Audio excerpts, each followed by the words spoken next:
Good morning everybody students.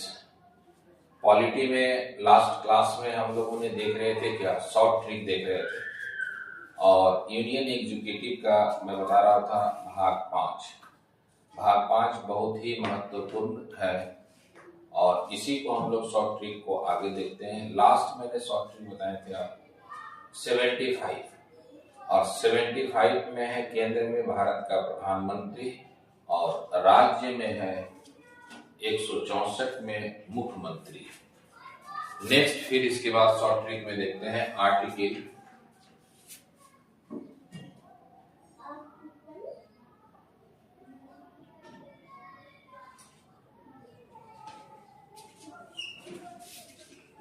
केंद्र में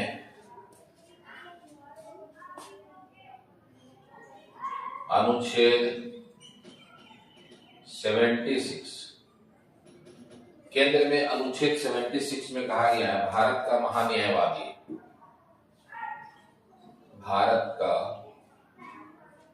महान्यायवादी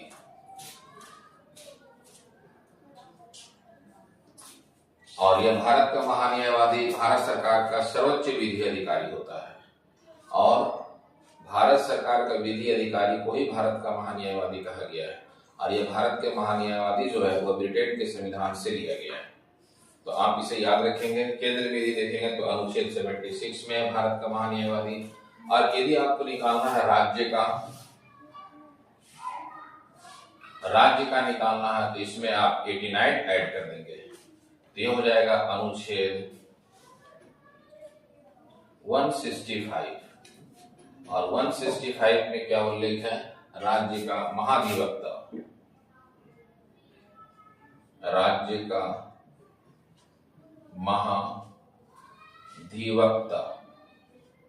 जिसको इंग्लिश में कहते हैं advocate general of state, advocate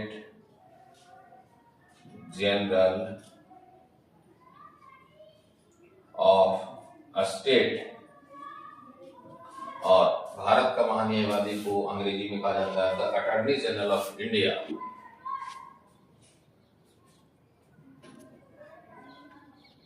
attorney general of India जो केंद्र में भारत का महान्यायवादी कार्य करता है वही राज्य में राज्य का महाधिवक्ता कार्य करता है। तो ये दो आर्टिकल आप इसमें देखेंगे। मैंने बताया क्या कि केंद्र में यदि आपको 76 याद है कि भारत का महान्यायवादी है तो राज्य में आप आसान से निकाल सकते हैं, केवल इसमें 89 ऐड करना है, यह हो जाएगा राज्य का महाधिवक्ता 165 में।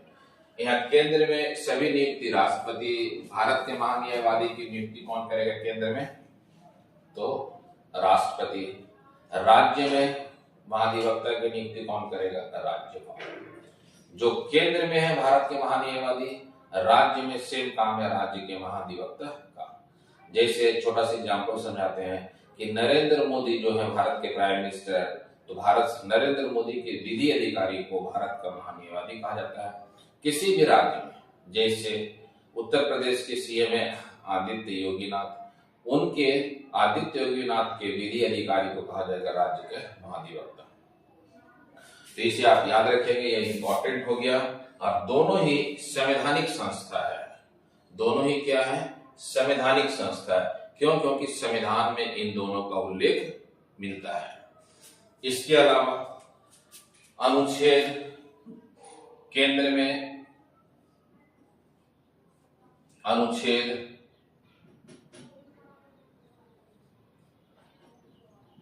76 केंद्र में अनुच्छेद 76 में कहा गया है कि भारत सरकार का सभी कार्य राष्ट्रपति के नाम से संचालित होगा। भारत सरकार का सभी कार्य राष्ट्रपति के नाम से संचालित होगा। राष्ट्रपति के नाम से संचालित होगा। अच्छा, इसी में कहा गया है कि भारत के प्रधानमंत्री मंत्रियों के बीच विभागों का बंटवारा करेगा। भारत के प्रधानमंत्री मंत्रियों के बीच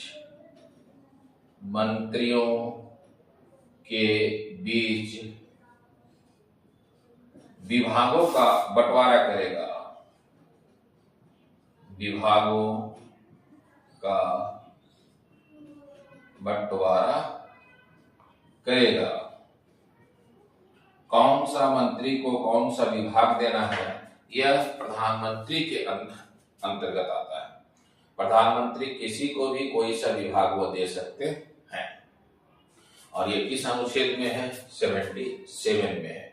तो 77 में मैंने 2 पॉइंट बताए आपको। एक, भारत सरकार का सभी कार्य राष्ट्रपति के नाम से संचालित होगा।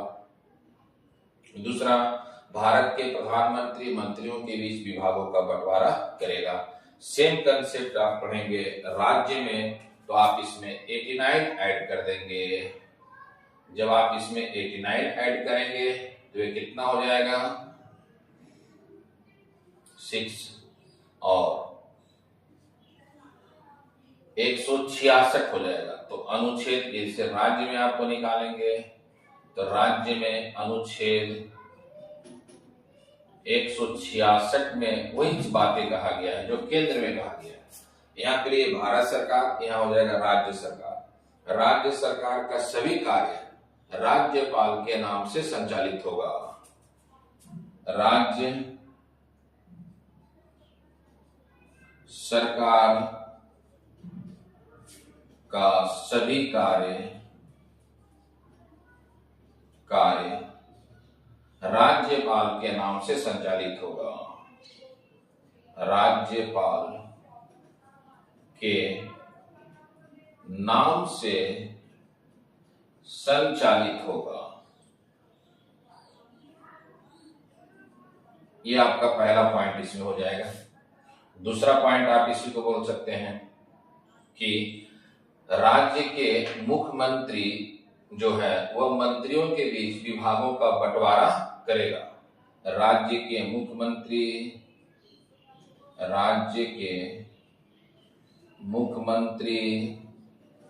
मंत्रियों के बीच विभागों का बंटवारा करेगा। विभागों का बंटवारा करेगा। जो कंसेप्ट आपको केंद्र में है, राज्य में समान कंसेप्ट पर काम हो रहा है। इसीलिए मैं बोल रहा हूं कि भाग 5 और भाग 6 दोनों ही इंपॉर्टेंट है। भाग 5 में केंद्र का वर्णन है, भाग 6 में राज्य का उल्लेख है। इसीलिए ये इंपॉर्टेंट है। अनुच्छेद के लिए मैं शॉर्ट ट्रिक समझा रहा हूं। अभी शॉर्ट ट्रिक में मैंने बताया अनुच्छेद 77 और इसमें 89 जोड़ देंगे तो यह राज्य का निकल जाएगा। जो केंद्र में काम है वही राज्य में सेम काम बताया गया है। जब इसे आप स्क्रीनशॉट ले लीजिए, फिर इसके बाद आगे का आर्टिकल डिस्कस करते हैं।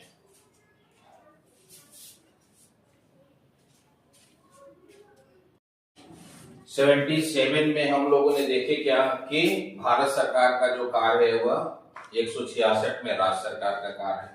77 में देखिए कि भारत के प्रधानमंत्री मंत्रियों के बीच विभागों का बंटवारा कर रहे हैं और इसी में राज्य के मुख्यमंत्री मंत्रियों के बीच विभागों का बंटवारा कर रहे हैं। तो यह अनुच्छेद 77 देखें। इसके बाद हम लोग देखते हैं 78 और 78 बहुत ही इंपॉर्टेंट है।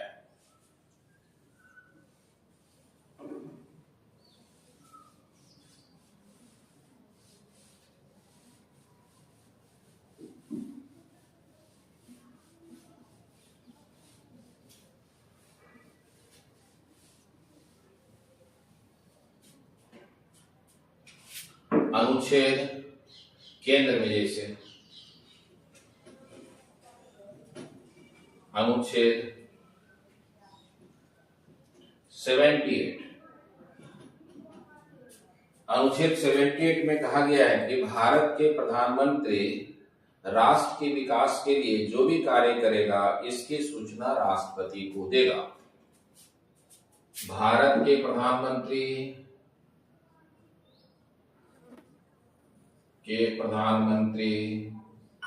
राष्ट्र के विकास के लिए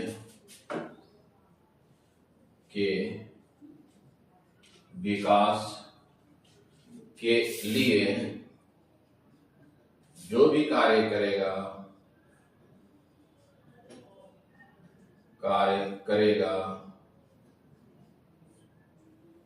राष्ट्रपति को सूचना देगा। राष्ट्रपति को सूचना देगा। तो ये केंद्र के लिए हो गया अनुच्छेद 78। ये बहुत एग्जाम में पूछा गया है। आप कोई भी पेपर उठा के देखिएगा, कोई भी एग्जाम आप दीजिएगा, ये क्वेश्चन पूछा ही जाता है कि भारत के प्रधानमंत्री राष्ट्र के विकास के लिए जो भी कार्य करता है किस अनुच्छेद के तहत राष्ट्रपति को सूचना देता है। तो आप याद रखिएगा अनुच्छेद 78 ये केंद्र में है। अब इसमें मैंने बताया कि आपको 89 ऐड करना है। जब आप अनुच्छेद 89 ऐड कर देंगे तो ये हो जाएगा 167 हो जाएगा, 167। ये हो जाएगा राज्य का कंसेप्ट आ जाएगा।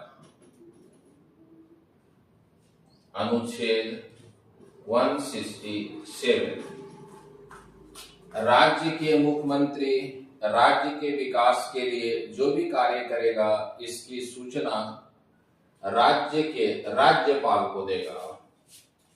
राज्य के मुख्यमंत्री राज्य के विकास के लिए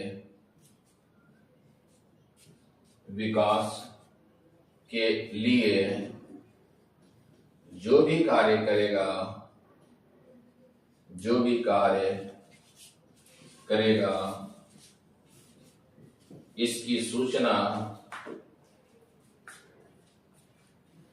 इसकी सूचना राज्यपाल को देगा।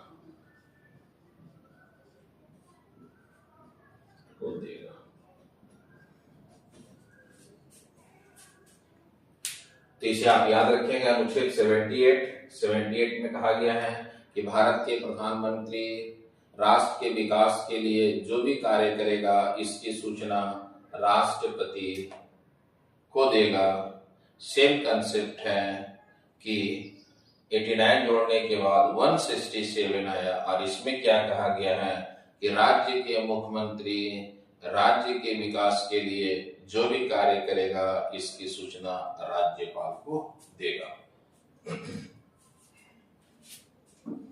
नेक्स्ट, केंद्र के लिए अनुच्छेद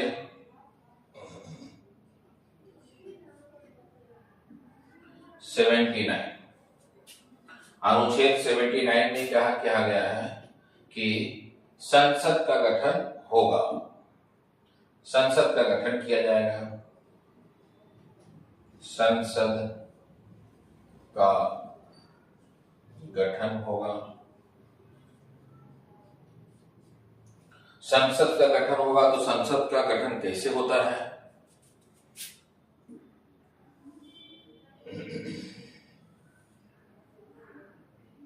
अनुच्छेद 79 राष्ट्रपति राज्यसभा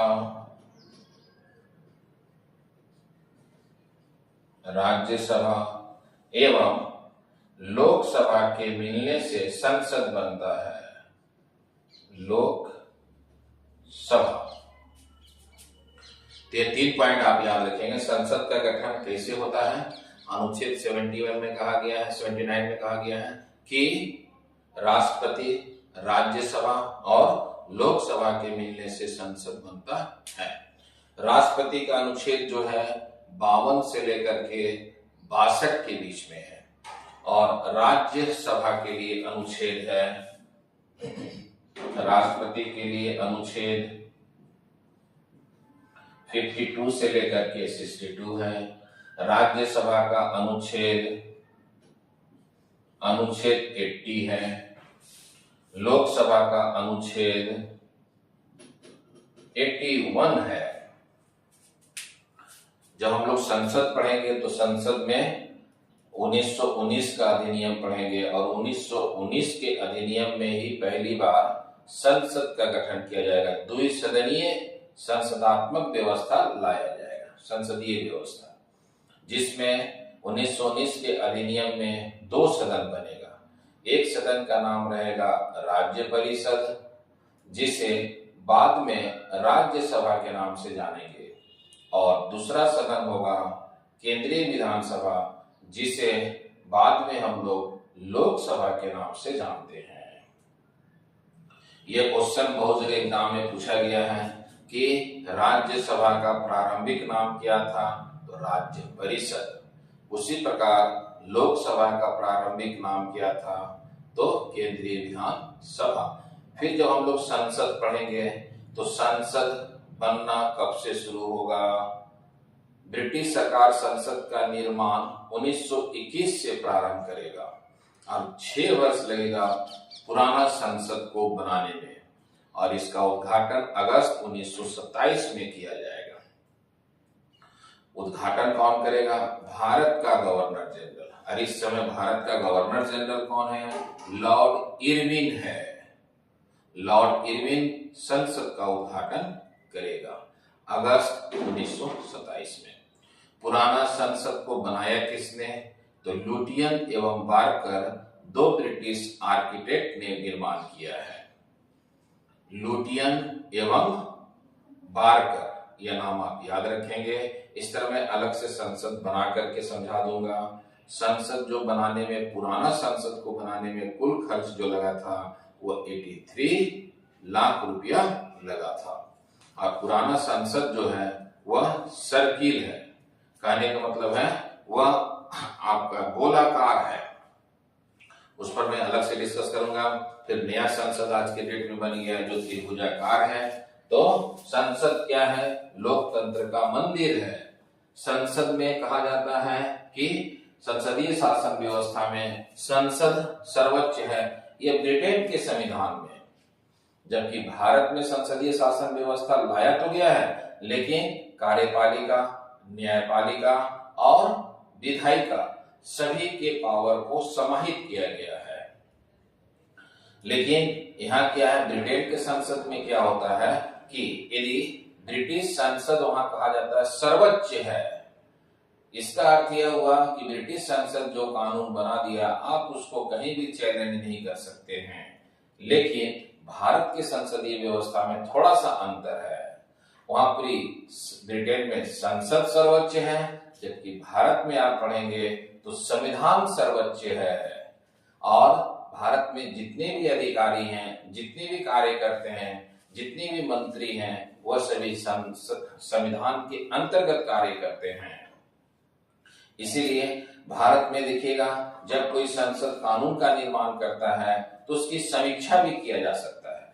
समीक्षा कौन करेगा, रिव्यू कौन करेगा, सुप्रीम कोर्ट।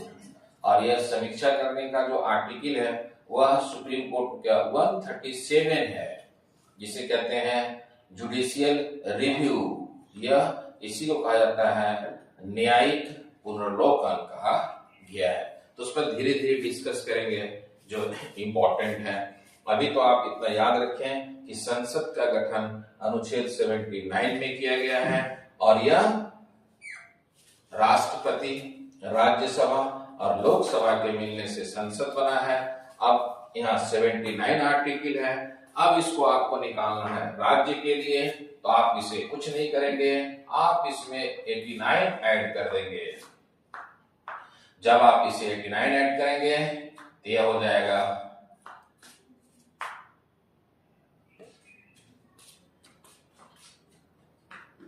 168 हो जाएगा, 168 हो जाएगा।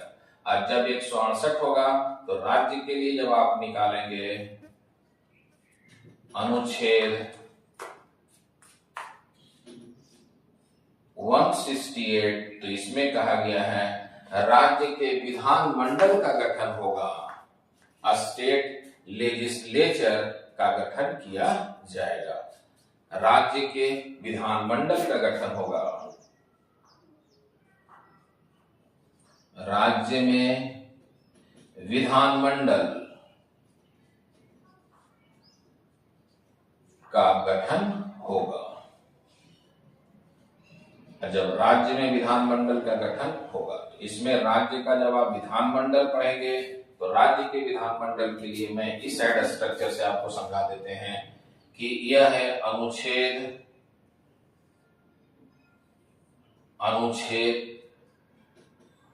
168, जिसमें राज्यपाल, यहाँ क्या है राष्ट्रपति, तो यहाँ क्या हो जाएगा राज्यपाल फर्स्ट सेकेंड। देखिएगा अब यहाँ देखिए राष्ट्रपति जो है वह आपको है, फिर राष्ट्रपति के बाद दूसरा जो है राज्यसभा। राज्यसभा क्या है अपर सदन है, अपर हाउस है।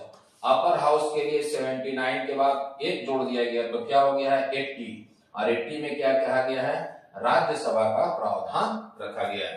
तो आप उसी तरह 168 में यदि एक जोड़ देंगे तो निकल जाएगा अनुच्छेद 169, और 169 में कहा गया है राज्य में विधान परिषद का गठन होगा।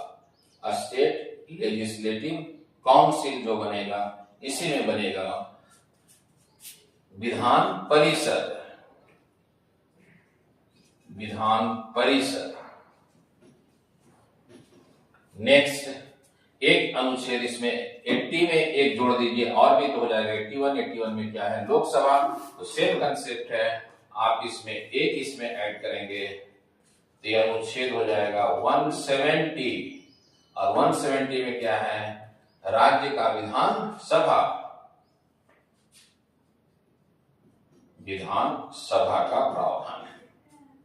तो यहां सेम कंसेप्ट आप देखेंगे कि राज्य में जब आप पढ़ेंगे तो एक तो हो गया राज्यपाल, दूसरा राज्यपाल का अनुच्छेद 168 में है, और 168 में एक आर्टिकल को यदि ऐड कर दिया जाएगा तो यह हो जाएगा 169, और 169 में क्या है विधान परिषद, और विधान परिषद क्या है एक अपर हाउस है, राज्य में अपर हाउस है।